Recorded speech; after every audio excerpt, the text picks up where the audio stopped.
चलिए दोस्तों, स्वागत एक बार फिर से। अगला क्वेश्चन आपके सामने है और ये क्वेश्चन भी दोस्तों हम लोग बिल्कुल डिटेल डिस्कशन हम लोग इसका करने वाले हैं क्योंकि बहुत इम्पॉर्टेंट है। और आप में मेरी ये कोशिश है कि आप लोगों का जो कंसेप्ट है वो मैं क्लियर करूं, खास करके किस अप्रोच के साथ आपको ये क्वेश्चंस को सॉल्व करना है वो आपको ध्यान रखना है दोस्तों।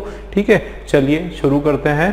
तो यहाँ पर chaotic traffic has become the dash of the day, ठीक है, at major junctions in Delhi thanks to poor traffic management। देखो यहाँ पर कॉमा है, dash posting of police personnel and disregard of rules by motorists। ठीक है, अब इसको समझने की हम लोग कोशिश करते हैं कि सबसे पहले chaotic ट्रैफिक की बात हो रही है दोस्तों। chaotic का मतलब क्या होता है?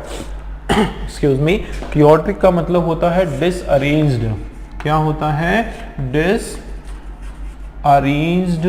है ना। या आप इसको हिंदी में क्या बोल सकते हो कि बिल्कुल बिखरा हुआ, बिल्कुल जो नॉट मैनेज्ड प्रॉपरली, है ना।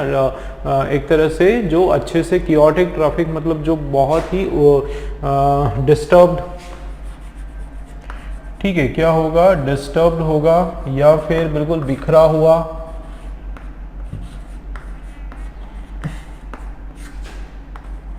बिखरा हुआ मतलब ऐसा ट्रैफिक जहां पर कोई भी कोई पुलिस वाला कोई उसको देख नहीं पा रहा है, मतलब जो मर्जी लोग जो है जैसे निकल रहे हैं, कोई ट्रैफिक सिग्नल का कोई ध्यान नहीं दिया जा रहा है और बिल्कुल एकदम कंजेस्टेड ट्रैफिक है। लोग जहां से जगह मिलती है वहां से वो निकल रहे हैं। अक्सर आपने देखा है कि बड़े शहरों में, दिल्ली में, मुंबई में, इंदौर में, ऐसे बड़े बड़े शहरों में जो है ये सब चीज़ें बहुत ही कॉमन है। मतलब बहुत ट्रैफिक में chaotic, शोर शराबा और हॉर्न की आवाज़ और इस तरह का पूरा सिचुएशन है। तो वैसा जो ट्रैफिक है उसको कहा जाता है chaotic ट्रैफिक। हैज़ बिकम, और वो क्या बन चुका है? देखो परफेक्ट वर्ब का यहाँ पर थर्ड फॉर्म हैज़ के बाद वो बन चुका है क्या? The dash of. ठीक है, द डैश ऑफ बन चुका है।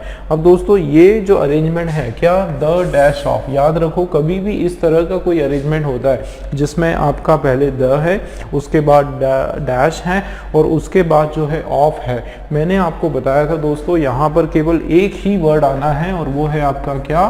नाउन। ठीक है, क्या आना है दोस्तों? यहाँ पर नाउन ही आना है, बिल्कुल आप ये याद रखो। अगर एडजेक्टिव आता है तो एडजेक्टिव और उसके बाद नाउन, ये कॉम्बिनेशन आएगी, लेकिन नाउन ज़रूर आने वाला है, बिल्कुल आप ये याद रखो। ये कॉम्बिनेशन बहुत इंपॉर्टेंट है। ठीक है, चलिए आगे बढ़ते हैं। तो chaotic ट्रैफिक जो है वो क्या बन चुका है? एक तरह से द डैश बन चुका है ऑफ द डे। उस दिन का क्या बन चुका है? डैश बन चुका है। और ये कहाँ पर है? At major junctions. जो मेन जंक्शंस हैं, जो मेन चौराहे हैं, जो मेन स्क्वायर्स है, कहाँ पर? दिल्ली में जो भी मेन पॉइंट्स है, जंक्शंस हैं, वहाँ पर ये समस्या जो है बहुत ही आम बन चुकी है। इस तरह का मीनिंग यहाँ पर निकल कर आ रहा है। अब देखो कॉमा है, उसके बाद क्या है? Thanks to poor traffic.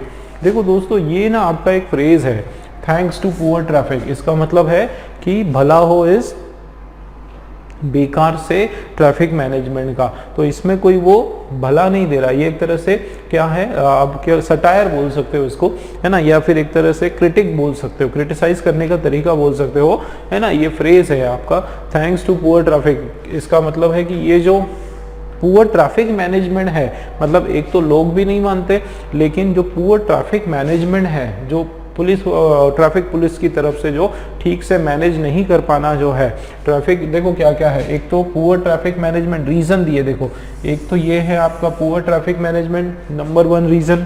ठीक है, उसके बाद आप देखो कॉमा लगा हुआ है, उसके बाद एक और रीज़न क्या है? Dash posting of police personnel. ठीक है, दूसरा रीज़न क्या है आपका? Dash posting of police personnel और एंड लगा है। तीसरा रीज़न क्या है? Disregard of rules by motorist. तो ये तीन कारण है यहाँ पर। ये जो समस्या पनप रही है, ट्रैफिक व्यवस्था जो दिल्ली में कुछ मेजर जंक्शंस पर जो गड़बड़ हो रही है, उसके मुख्य प्रमुख कारण क्या क्या है? तो उसके प्रमुख कारण यहाँ पर 3 कारण दर्शाए गए। एक कारण कौन सा है? कि पुअर ट्रैफिक मैनेजमेंट। जो ट्रैफिक मैनेजमेंट है वो कैसा है? पुअर है। ठीक है, उसके बाद dash posting of police personal. जो पुलिस पर्सनल की जो पोस्टिंग है वो भी कैसी है? वो भी डैश है। अब मुझे एक चीज़ बताओ क्या यहाँ पर ये जो हमारे पास जो ब्लैंक है ये कौन से सेंस का होना चाहिए, है ना। Dash posting of police personal, sufficient posting होना चाहिए क्या, इनफ पोस्टिंग होना चाहिए क्या, मतलब बहुत सारे पुलिस वालों की पोस्टिंग है वो होना चाहिए, या कम पुलिस वालों की जो पोस्टिंग है वो होना चाहिए, आपके हिसाब से क्या होना चाहिए। आप देखो ना यहाँ पर हम लोग दिल्ली की जो ट्रैफिक व्यवस्था है उसकी क्या तारीफ की जा रही है या फिर उसकी कमियां बताई जा रही है, उसकी परेशानियां बताई जा रही है ना, उसकी कमियां बताई जा रही है। पूरा का पूरा आपका जो पैराग्राफ है नेगेटिव सेंस का है। इसका मतलब यहाँ पर एक समझ में हमको क्या आ रहा है कि पोस्टिंग ऑफ पुलिस पर्सनल, किस प्रकार की पोस्टिंग हुई पुलिस पर्सनल की, कोई ना कोई नेगेटिव वर्ड आ रहा है ना, नेगेटिव सेंस में आ रहा है। आप यहाँ पर देखो दोस्तों, पोस्टिंग जो है ना ये हमारा नाउन है, याद रखना पोस्टिंग हमारा क्या है, नाउन है। देखो आपको इस ब्लैंक के बारे में जो जानकारियाँ चाहिए ना तो आपको इससे पता चल जाएगी। बहुत सारा इस सेंस में, बिल्कुल इसी के सेंस में। आप देखो कैसे, यहाँ पर क्या लिखा है, पुअर ट्रैफिक मैनेजमेंट। तो ये ट्रैफिक मैनेजमेंट आपका एक कंपाउंड नाउन है। क्या है ये आपका एक नाउन है। और ये पुअर जो है, कैसा मैनेजमेंट, ट्रैफिक का कैसा मैनेजमेंट, पुअर, बहुत ही कमजोर। तो ये पुअर जो है ना ये यहाँ पर एडजेक्टिव है, ठीक है ना। पुअर क्या है यहाँ पर, एडजेक्टिव है, उसके बाद नाउन। ठीक उसी प्रकार की बात यहाँ पर हो रही है कि पोस्टिंग ऑफ पुलिस पर्सनल, तो किस प्रकार की पोस्टिंग ऑफ पुलिस पर्सनल, तो जाहिर सी बात है यहाँ पर भी कोई एडजेक्टिव आने वाला है। क्या आने वाला है दोस्तों, एडजेक्टिव आने वाला है। कौन से सेंस का एडजेक्टिव आने वाला है, नेगेटिव, क्योंकि जाहिर सी बात है कोई ज्यादा या कम इस तरह की सेंस है, या तो कम पोस्टिंग पुलिस की या फिर ज्यादा पोस्टिंग। अगर आप इसका मीनिंग समझोगे तो वही निकल के आ रहा है कि किस किस कारण से ये ट्रैफिक डिस्टर्ब हो रहा है, गड़बड़ हो रहा है। थैंक्स टू का कहने का मतलब वही है कि एक तो कारण ये है कि पुअर ट्रैफिक मैनेजमेंट नंबर 1, दूसरा कारण है डैश पोस्टिंग और पुलिस पर्सनल की जो पुलिस पर्सनल की जो पोस्टिंग है वो डैश है। अब डैश मतलब या तो कम है या ज़्यादा है, तो ज़्यादा तो नहीं होगी।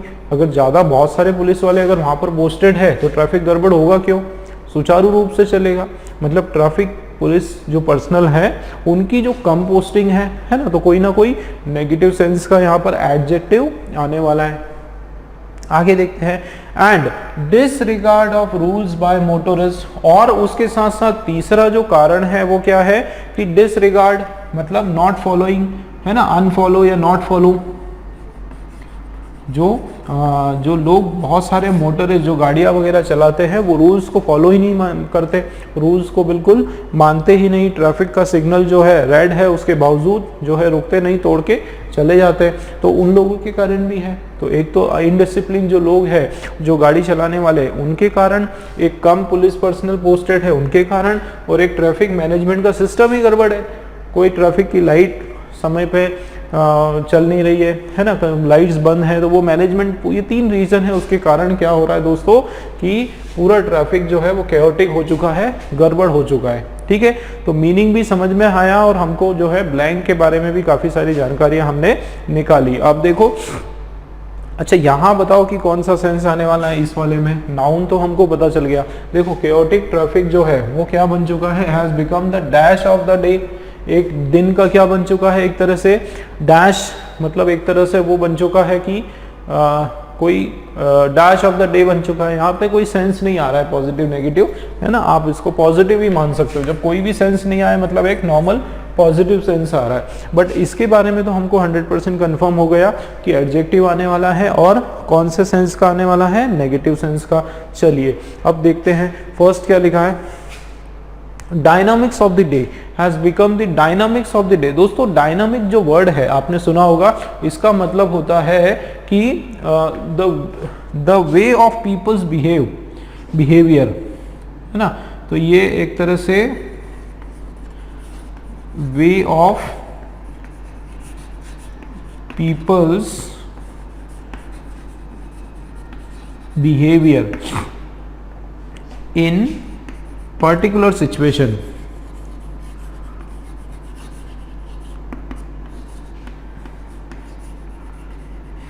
दोस्तों कुछ जो स्पेसिफिक कुछ परिस्थिति में लोग किस प्रकार से व्यवहार करते हैं, कुछ किस प्रकार से लोग जो है बिहेव करते हैं, वो कहा जाता है डायनामिक्स। ठीक है, लोगों का बिहेवियर, लोगों का एक तरह से नेचर, आप बोल सकते हो लोगों का नेचर, तो क्या बोलेंगे, has become the dynamics of the day.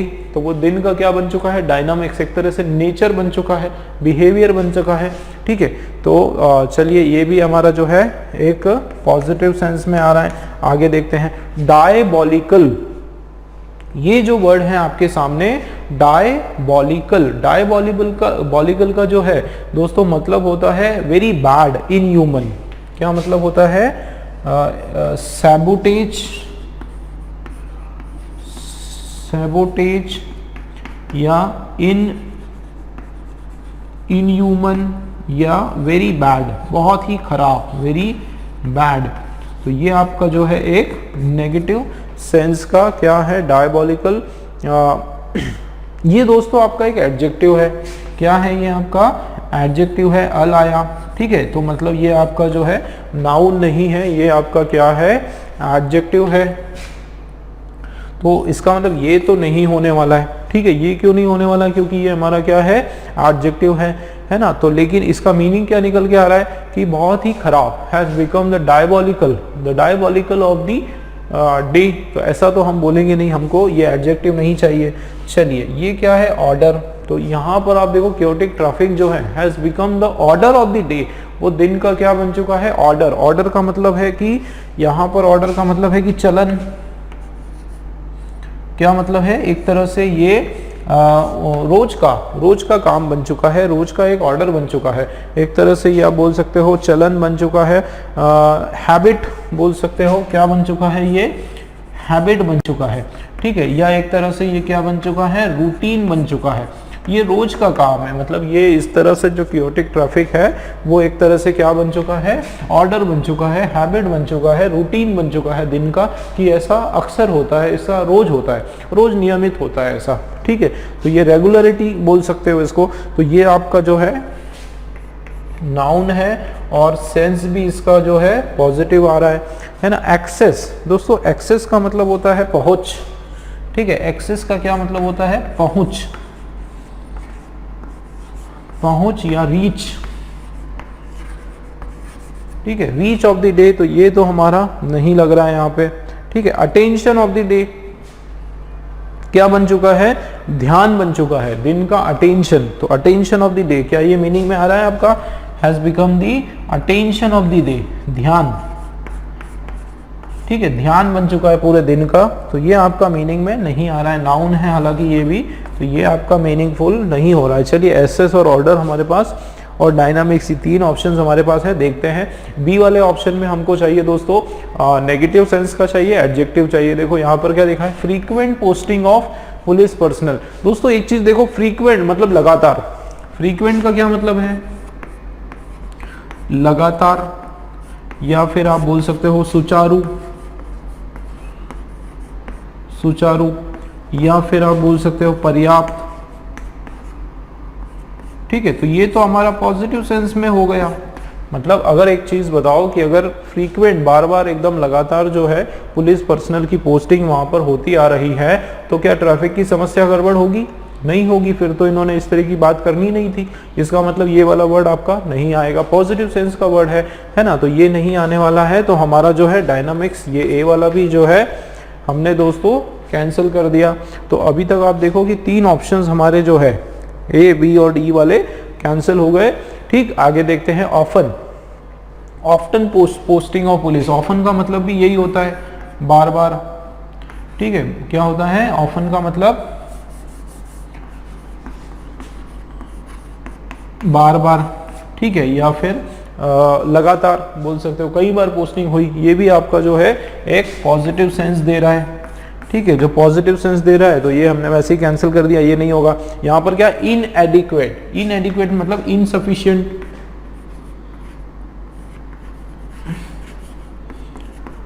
Insufficient, या फिर कम पोस्टिंग, कैसी पोस्टिंग, कम पोस्टिंग, या फिर नाकाफी,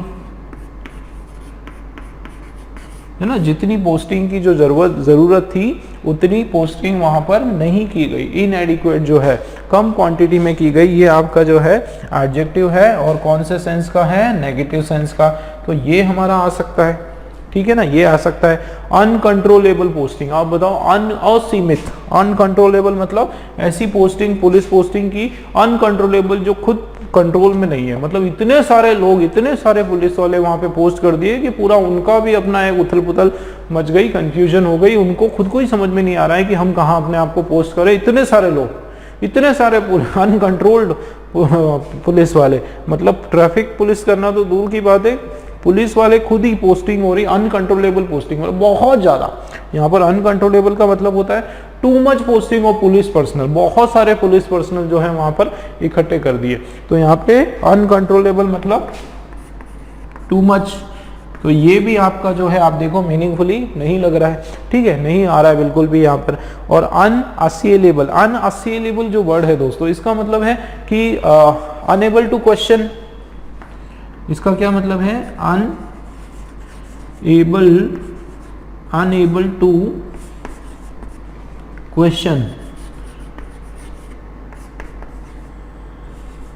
मतलब ऐसी पोस्टिंग की गई पुलिस पर्सनल की जिस पर कोई सवाल नहीं उठा सकता, जिस पर कोई प्रश्न चिन्ह नहीं उठा सकता, ठीक है, एक तरह से जिसकी कोई काट नहीं है, अकाट जिसको बोलते हैं, है ना, मतलब ऐसी इतनी पोस्टिंग की गई कि जिसमें कोई उस पर ये क्वेश्चन नहीं उठा सकता कि क्यों किया आपने, इतनी पोस्टिंग का कारण क्या है, कोई इस पर प्रश्न नहीं उठा सकता। तो ये बिल्कुल मीनिंग से बाहर जा रहा है ना, ये तो आपका मीनिंग यहाँ पर नहीं हो रहा है, तो ये भी आपका रॉन्ग है। और अनकंट्रोलेबल भी आपका नहीं होगा दोस्तों, सी वाला हमारा आंसर है, ठीक है ना, सी वाला आंसर आपके सामने है, आप पढ़ें, देखो आंसर बिल्कुल सही लगेगा, ठीक है। केओटिक ट्रैफिक जो है वो क्या बन चुका है, एक तरह से दिन का ऑर्डर बन चुका है, ऑर्डर ऑफ द डे बन चुका है एट मेजर जंक्शंस पर इन दिल्ली में, thanks to poor traffic management, inadequate posting of police personnel and disregard of rules by motorist, ये सारे कारण हैं, ठीक है दोस्तों। तो आंसर हमारा जो है सी वाला हमारा राइट आंसर है, ठीक। उम्मीद है दोस्तों समझ में आया आप लोगों को, एक्सप्लेनेशन आपने एंजॉय किया। चलिए नेक्स्ट क्वेश्चन देखते हैं। चलिए दोस्तों नेक्स्ट वाला क्वेश्चन देख लेते हैं।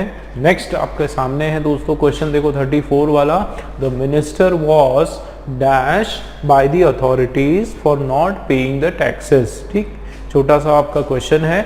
चलिए देखते हैं, थोड़ा सा ये अलग है, थोड़ा सा फिलर है, किस तरीके से अलग है मैं आपको बता देता हूँ। देखो आपके सामने जो है 1, फर्स्ट, सेकंड और थर्ड जो है 3 आपके सामने वर्ड है, ठीक है। कौन सा वर्ड है ये, हाउंडेड, उसके बाद मूड और उसके बाद परस्यूड, और तीनों ही जो है वर्ब के आपके सेकंड या थर्ड फॉर्म है। अब हमको जो है, अगर आप ऑप्शंस को देखो तो इनमें से कौन सा वाला यहाँ पर ब्लैंक हमारे लिए राइट होगा, क्या ओनली फर्स्ट होगा या ओनली सेकंड होगा या ओनली थर्ड होगा या फिर 1 और 2 होगा या फिर 1 और 3 होगा। इस तरीके से इनमें से कोई 5 ऑप्शंस जो है उनमें से कोई एक ऑप्शन जो है हमको सिलेक्ट करना है और वो उसका राइट आंसर है, ठीक है ना। चलिए अब देखते हैं। तो देखो मिनिस्टर की बात की जा रही है, ठीक है, minister was dash by the authorities for not paying the taxes, कि मिनिस्टर के साथ कुछ किया गया है ना, कुछ एक्शन लिया गया, किसके द्वारा लिया गया, अथॉरिटीज के द्वारा लिया गया। क्यों लिया गया, for not paying the taxes, कारण क्या है कि उसने जो है टैक्स नहीं पे किया, नहीं चुकाया, इसलिए उस पर एक्शन लिया गया। अब दोस्तों एक चीज हमको पता चली, क्या यहाँ पर बाय है और बाय के बाद सीधा सीधा आपका द अथॉरिटीज है ना, जो कि हमारा एक सब्जेक्ट है। इसका मतलब ये जो पूरा हमारा सेंटेंस है ये किस फॉर्म में है, पैसिव वॉइस में है, ठीक है ना। ये पूरा जो सेंटेंस है हमारा पैसिव वॉइस का हो गया। अब पैसिव वॉइस की क्या खास बात होती है दोस्तों, कि देखो यहाँ पर ये देखो, ये हमारा मान लो ऑब्जेक्ट है, उसके बाद हेल्पिंग वर्ब है और उसके बाद हमेशा वर्ब का कैसा होता है, थर्ड फॉर्म होता है, ये आपको ध्यान रखना है। और उसके बाद बाय लगा है और बाय के बाद जो है क्या लगा है, यहाँ पर सब्जेक्ट लगा हुआ है। तो ये जो स्ट्रक्चर है ये आपका पैसिव वॉइस का स्ट्रक्चर है, ठीक है। ऑब्जेक्ट, उसके बाद हेल्पिंग वर्ब। अब हेल्पिंग वर्ब डिपेंड करता है, सिंगुलर है, सॉरी प्रेजेंट टेंस है तो इज एम आर हो सकता है, पास्ट टेंस है तो वॉज या फिर वर हो सकता है, ठीक है, और फ्यूचर है तो विल बी या फिर शैल बी हो सकता है, ठीक है, कोई भी हो सकता है इनमें से, ठीक है। लेकिन वर्ब का हमेशा कौन सा फॉर्म आएगा? थर्ड फॉर्म आएगा। दोस्तों इसका क्या मतलब है, यहाँ पर वर्ब आना है और कौन से फॉर्म का वर्ब आना है? थर्ड फॉर्म का वर्ब आने वाला है, ठीक है। अब minister was dash by the authorities, अब जाहिर सी बात है अथॉरिटी ने उसको क्या किया गया, क्या किया गया अथॉरिटी ने? For not paying the taxes, minister को क्या किया गया अथॉरिटीज ने? कोई नेगेटिव सेंस की बात हो रही है, ठीक है, कि अथॉरिटीज़ जो है, जो जिम्मेदार जो भी संस्था है, जैसे सीबीआई हो गई या फिर ईडी हो गई, है ना, जो इन्फोर्समेंट डायरेक्टरेट होते हैं, कई बार आपने सुना होगा ना, अपोजिशन पार्टी के कोई मिनिस्टर्स वगैरह है या उसके ऊपर छापे पड़ जाते हैं, है ना, रेड पड़ जाता है, तो वो कोई नेगेटिव सेंस का यहाँ पर वर्ब आ रहा है। किस सेंस का वर्ब आ रहा है? नेगेटिव सेंस का वर्ब आ रहा है। चलिए देखते हैं। अब फर्स्ट क्या है? हाउंडेड। तो हाउंडेड का मतलब होता है एकदम दबोचना। क्या मतलब होता है? दबोचना, या फिर जैसे कैप्चर करना, ठीक है, या फिर रेड करना। क्या करना?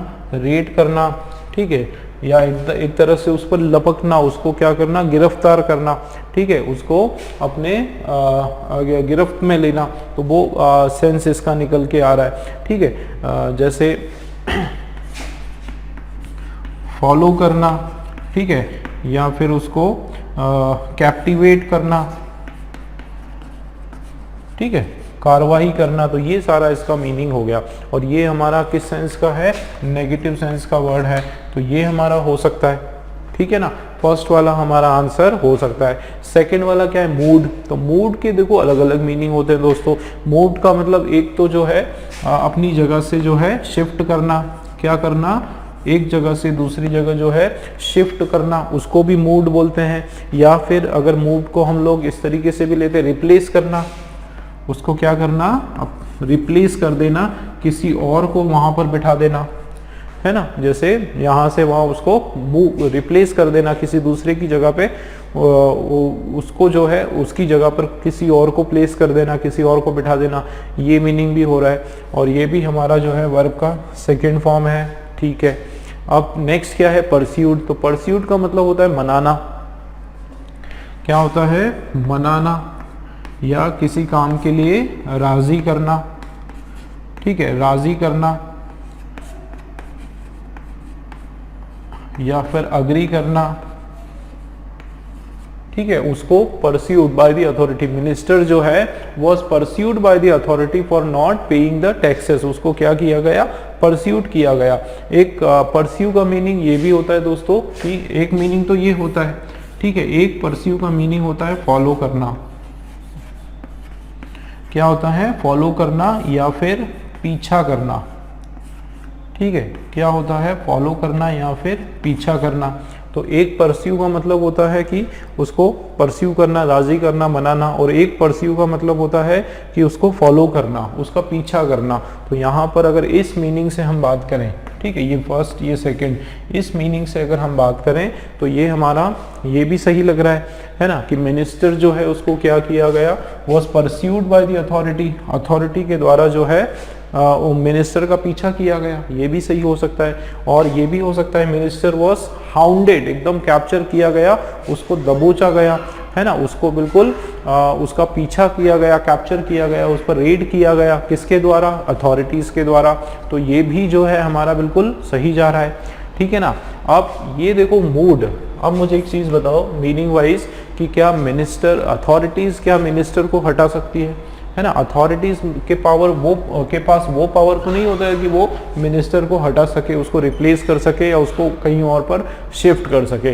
वो पावर जो है वो तो उसकी कैबिनेट को होता है, गवर्नमेंट को होता है। तो जाहिर सी बात है सेकंड वाला जो है ये हमारा आंसर नहीं होने वाला है, ठीक है, ये वाला हमारा आंसर नहीं होगा। 1 और 3 ये जो है हमारा राइट आंसर है दोस्तों, ई वाला, ठीक है। अब मैं आपको एक और इन्फॉर्मेशन थोड़ा सा एक्स्ट्रा बताता हूँ। ये जो हाउंड वर्ड है दोस्तों, ध्यान देना, बहुत इंपॉर्टेंट है। देखो हाउंड जो वर्ड है, ठीक है।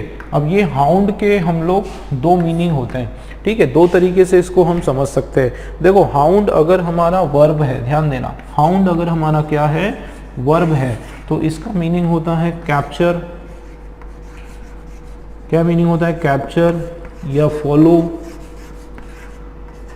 या दबोचना, पकड़ना उसको, ठीक है।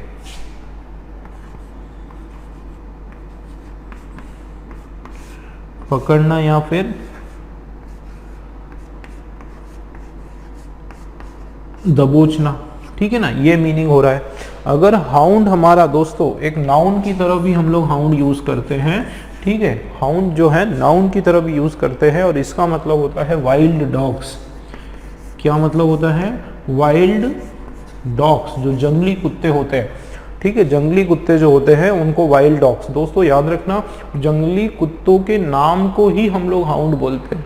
कई बार आपने ऐसा एक्सक्यूज मी, कुछ बच्चों को लगता है कि हाउंड जो है वो कलेक्टिव नाउन है डॉग्स का। हाउंड ऑफ डॉग्स नहीं होता है, हाउंड ऑफ वाइल्ड डॉग्स नहीं होता है, ठीक है। वो हाउंड खुद ही अपने आप में इसका नाम है, इसलिए याद रखना, कंफ्यूज नहीं होना कि वाइल्ड डॉग्स जो है इसका मतलब ही हाउंड होता है। अगर आप कलेक्टिव नाउन की बात करोगे तो वो ऐसा होता है, देखो वो क्या होता है, जैसे अगर आपको ये बताना है, इसका कलेक्टिव नाउन बताना है, तो ये होता है द पैक ऑफ हाउंड्स, ये आप बोल सकते हो द पैक ऑफ हाउंड्स या फिर वाइल्ड डॉग्स,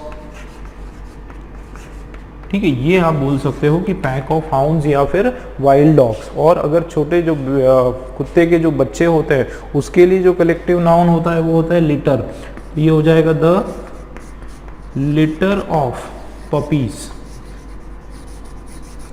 जो कलेक्टिव नाउन है लिटर ऑफ पपीज। तो लिटर जो कलेक्टिव नाउन है वो कुत्तों के बच्चों के लिए यूज होता है, ठीक है। और पैक जो है वो किसके लिए? हाउंड्स के लिए या वाइल्ड डॉग्स के लिए यूज होता है।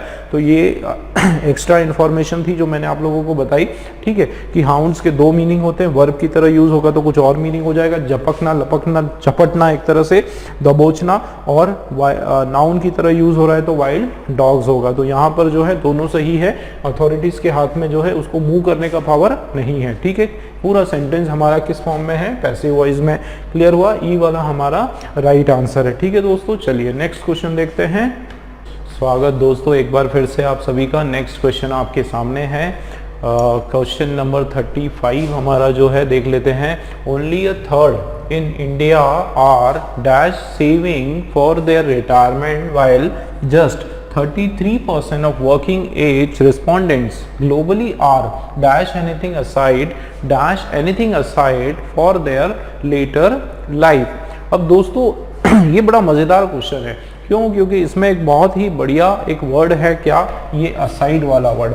आप चाहते हैं कि मैं दोनों तरीके से बताऊं? बिल्कुल मैं आप लोगों को दोनों तरीके से बताने वाला हूं, लेकिन मैं आपको एक शॉर्ट ट्रिक पहले बता देता हूं। ट्रिक से कैसे इसको सॉल्व करना है वो मैं पहले आपको बता देता हूं, उसके बाद जो डिटेल स्टडी और अंडरस्टैंडिंग वो तो हम करते ही है, वो हम करेंगे ही। लेकिन दोस्तों ये असाइड का मैं आपको एक रूल बता देता हूं, इसके साथ जो वर्ड आता है, ध्यान दो दोस्तों, ये असाइड जो है ये अकेला नहीं आता है कभी भी, ये आपका एक फ्रेजल वर्ब है। ये क्या है? आपका एक फ्रेजल वर्ब है दोस्तों, और इसके 3 फ्रेजल वर्ब्स बनते हैं, ठीक है। कौन कौन से फ्रेजल वर्ब बनते हैं? एक होता है पुट असाइड, ठीक है, एक क्या होता है? पुट असाइड, और दूसरा होता है सेट असाइड, ठीक है ना, दूसरा क्या होता है आपका? सेट असाइड, और तीसरा होता है toss aside, TOSS, toss aside. ये 3 आपके फ्रेजल वर्ब्स है, ठीक है ना। अब हर एक का मीनिंग हम लोग समझते हैं दोस्तों। पुट असाइड जो है वो होता है, पुट असाइड का मतलब होता है पूरी तरीके से क्या कर देना? रिमूव कर देना। क्या कर देना? रिमूव, हटा देना, है ना। या फिर क्या मीनिंग इसका आ गया कि हटा देना, रिमूव कर देना या फिर हटा देना। और आप बोल सकते हो रिमूव फॉर फ्यूचर यूज, मतलब इस तरीके से हटा देना कि उसको बिल्कुल आगे जो है भविष्य में उसका कोई इस्तेमाल कर ही ना सके, उसको बिल्कुल एक तरह से हटा देना। जैसे आप बोल सकते हो कि after the serious ailment I put aside all the I put, हाँ एक एग्जाम्पल लेके मैं आपको बता देता हूँ कि after he got seriously after he got seriously ill, he put aside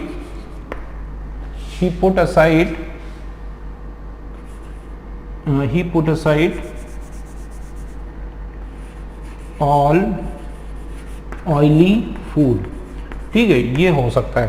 ठीक है, after he got seriously ill या after his serious illness, इस तरीके से भी हम बोल सकते हैं कि after his serious illness या after he got seriously ill he put aside all oily food बोल सकते हैं, है ना, जो भी तेल का जो खाना था, ऑयली जो फूड था, वो सारा का सारा उसने, या जंक फूड, जितना भी जंक फूड वो जो खाता था उसने क्या किया, सारा का सारा पुट असाइड कर दिया, मतलब त्याग दिया। तो पुट असाइड का एक मतलब होता है त्यागना। क्या मतलब होता है?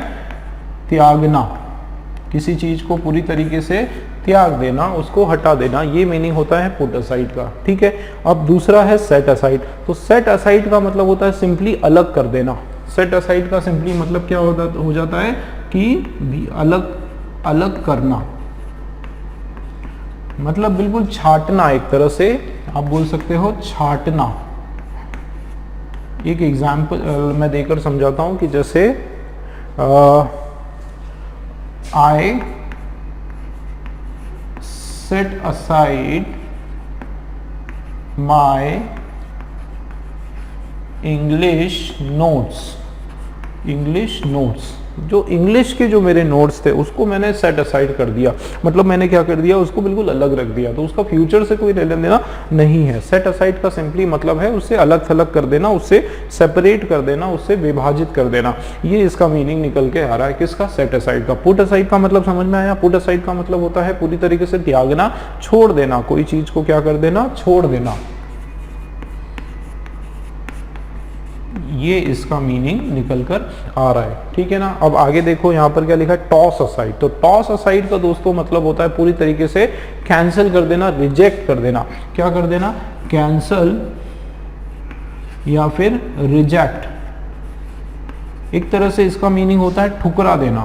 क्या कर देना? चीजों को ठुकरा देना, है ना, पूरी तरीके से उसको ठोकर मार देना, ठुकरा देना, बिल्कुल रिजेक्ट कर देना, मना कर देना। ये इसका मीनिंग निकल कर आ रहा है। ठीक है, तो यहां पर आप देखो ध्यान से, तो ग्लोबली आर, इसको आप पढ़ोगे भी नहीं तो भी आपको समझ में आ जाएगा कि इन तीनों में से कोई एक आने वाला है। ठीक है, कौन सा आने वाला है चलिए देख लेते हैं। तो only a third in India are dash saving for their retirement, while just 33% of the working age, 33% of the working age जो रेस्पोंडेंट है वो ग्लोबली आर क्या करते हैं, dash anything aside for their later life, की वो कुछ भी अपने लिए जो है आगे के लिए, आगे के जीवन के लिए कुछ भी अपने लिए बचाकर नहीं रखते हैं। तो क्या होगा यहाँ पर बिल्कुल फ्यूचर यूज के लिए नहीं बचा पाना। ठीक है, रिमूव फॉर फ्यूचर, मतलब फ्यूचर यूज के लिए जो है उसको टिकाकर या बचाकर नहीं रख पाना। तो पुट असाइड आने वाला है ना। तो पुट असाइड यहाँ पर देखो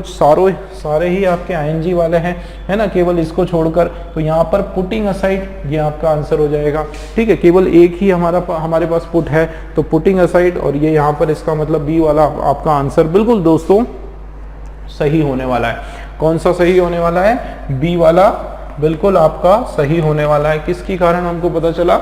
इस पुट असाइड के कारण। तो ये आपके पास एक ट्रिक थी। अगर आपको इसका मीनिंग पता है कि फ्रेजल वर्ब जो है असाइड जो है उसके साथ पुट असाइड भी होता है, सेट असाइड भी होता है, टॉस असाइड भी होता है, और पुट असाइड का एग्जैक्ट मीनिंग जो है यहाँ पर निकल कर आ रहा है, तो आप विद इन कुछ सेकेंड से 1 मिनट के अंदर जो है आप इस क्वेश्चन को सॉल्व कर सकते हो, और ये वाला बी वाला आपका सही आंसर है। तो ये तो दोस्तों था ट्रिक के तरीके से, लेकिन जैसे कि आप लोगों को पता है कि मैं केवल ट्रिक से नहीं पढ़ाता हूँ। मेरी कोशिश होती है कि आप लोग जो है साथ साथ इसका मीनिंग भी समझे, है ना। क्या पता यही वाला क्वेश्चन एरर में आपके काम आ जाए, है ना, या ये ही क्वेश्चन एक कुछ अंडरस्टैंडिंग में कुछ अलग तरीके से आपके काम में आ जाए। तो इसलिए जो है इंग्लिश को केवल ट्रिक्स से इंग्लिश नहीं बनता है दोस्तों, हालांकि ट्रिक काफ़ी काम आती है, नो डाउट ट्रिक की भी हेल्प लगती है, लेकिन उसके साथ अंडरस्टैंडिंग भी होना चाहिए।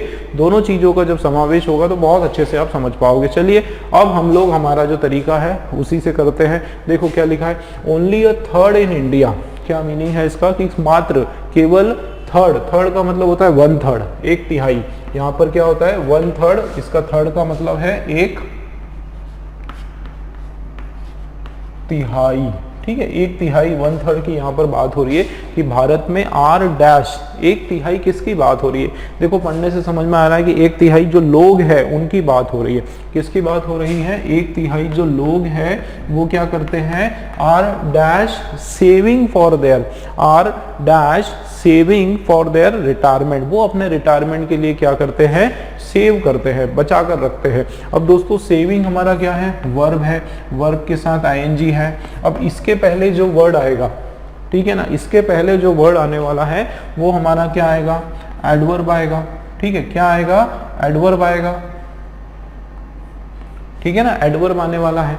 आगे देखते हैं, फॉर देयर रिटायरमेंट, अपने रिटायरमेंट्स के लिए, वाइल, जबकि जस्ट जो 33% जो है ऑफ किस, क्या, वर्किंग एज, जो कार्य, जो कमाऊ लोग जो है, वर्किंग एज मतलब जो 40 से अंदर की जो उम्र है, 20 से ऊपर की जो उम्र है, वर्किंग एज जो रिस्पोंडेंट मतलब यहाँ पर अगर कोई सर्वे हुआ होगा तो उसमें जो उन लोगों ने जवाब दिया, जिन जिन लोगों ने उस सर्वे में हिस्सेदारी ली, भागीदारी ली, उनको रिस्पोंडेंट यहाँ पर कहा गया, जिन्होंने आंसर दिया, है ना। तो ये जो 33% ऑफ जो वर्किंग एज रिस्पोंडेंट है globally are dash anything aside, वो क्या कर रहे हैं, वो डैश एनीथिंग असाइड रख रहे हैं। देखो आर आ गया और anything aside for their future, तो ये आपका कंटिन्यूस टेंस का है, वर्ब के साथ आईएनजी लग रहा है यहाँ पर, ठीक है, वर्ब के साथ क्या लग रहा है, आर डैश एनीथिंग, वो कुछ भी क्या कर रहे हैं, dash anything aside for their later use, ठीक है। तो आंसर तो आपके पास पता चल ही गया। तो देखो यहाँ पर only a third in India are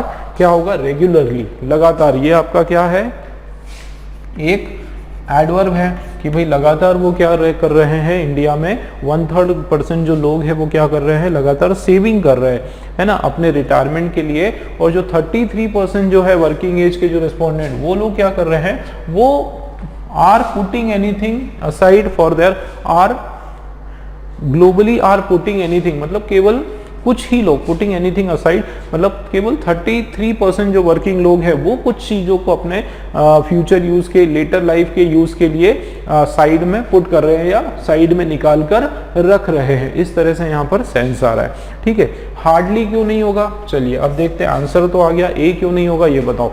only a third in India are hardly saving for their retirement, 1/3 जो लोग हैं। अब देखो यहाँ पर ओनली पहले से लिखा हुआ है कि सिर्फ जो 1/3 है जो है वो, अब ओनली भी है और वहां पर हार्डली भी है। हार्डली का मतलब होता है मुश्किल से, हार्डली का मतलब होता है ना के बराबर, ठीक है, मुश्किल से या ना के बराबर। तो मात्र जो है, ध्यान देना, मात्र जो है थर्ड इन इंडिया, 1/3 जो भारत में है वो hardly saving for their retirement. तो यहां पर अगर ये होता कि तो ओनली की जरूरत नहीं होती, ओनली या हार्डली दोनों में से एक लगाओ, ठीक है। अगर ओनली लगाया और हार्डली लगाया तो उसका सेंस बिल्कुल पॉजिटिव हो जाएगा, है ना। दोनों वर्ड जो है एक साथ आपका नहीं होने वाला है, तो ये हमने जो है ये हमारा नहीं होगा, ठीक है। इसके बाद ये तो हो गया, कॉन्स्टेंटली देखते हैं, only a third in India are constantly मतलब लगातार सेव कर रहे हैं। चलिए ये लग रहा है कि हो सकता है, are constantly saving for their retirement, है ना। कॉन्स्टेंटली एकदम कॉन्स्टेंटली का मतलब होता है लगातार सेव कर रहे हैं और एकदम स्पेसिफिक अमाउंट को सेव कर रहे हैं। ऐसा नहीं कि किसी टाइम कम अमाउंट को सेव कर रहे हैं, कभी ज़्यादा अमाउंट को सेव कर रहे हैं, एकदम फिक्स अमाउंट को हर साल वो सेव करते आ रहे हैं, ठीक है। वाइल जस्ट 33% जो वर्किंग एज रिस्पोंडेंट है ग्लोबली आर, वो क्या कर रहे हैं, are setting anything aside for their later life. दोस्तों ये भी बहुत सारे बच्चों को सही लगेगा, जिसको इसका दोनों का फर्क नहीं पता है उसको सबको सही लगेगा, ठीक है। तो इसलिए मैंने आप लोगों को डिटेल में बताया कि सेट असाइड का मीनिंग आप समझ लो। सेट असाइड का मतलब होता है अलग कर देना, लेकिन फ्यूचर के सेंस में नहीं होता है सेट असाइड। और पुट असाइड का मतलब होता है कि एक बार अगर रख दिया तो दूसरी बार वो कभी भी उसको इस्तेमाल फ्यूचर के सेंस में इस्तेमाल नहीं कर पा रहे। तो इसलिए यहाँ पर जो है सेटिंग असाइड जो है एनीथिंग वो बिल्कुल रॉन्ग होगा, पुटिंग असाइड जो है एग्जैक्टली सही होगा। ठीक है, तो इसलिए जो है इसके कारण हमने इसको कैंसिल कर दिया। उसके बाद देखो इसका क्यों नहीं होगा कि only a third in India जो है आर कंटिन्यूसली सेविंग, और लगातार जो है क्या करते आ रहे हैं, सेविंग करते आ रहे हैं। लेकिन 33% जो रिस्पोंडेंट है वो ग्लोबली क्या कर रहे हैं, डिबेटिंग एनीथिंग असाइड। तो डिबेटिंग असाइड नहीं होता है, debating anything aside for there, मतलब डिबेटिंग एनीथिंग अगर असाइड नहीं लिखते, डिबेटिंग मतलब वो बहस कर रहे हैं, किसके लिए कर रहे हैं, अपनी लेटर लाइफ के लिए बहस कर रहे हैं। और डिबेटिंग असाइड जो है कोई कॉम्बो, कोई कॉम्बिनेशन इसका नहीं बन रहा है, तो ये भी जो है हमारा क्या हो जाएगा, रॉन्ग हो जाएगा।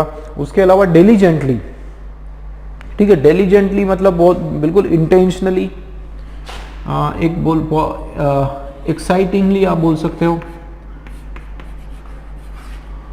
एक्साइटिंगली, ठीक है, या फिर इंटेंशनली, बहुत ही बढ़ चढ़कर, है ना। डिलीजेंटली का मतलब होता है एकदम बढ़ चढ़कर,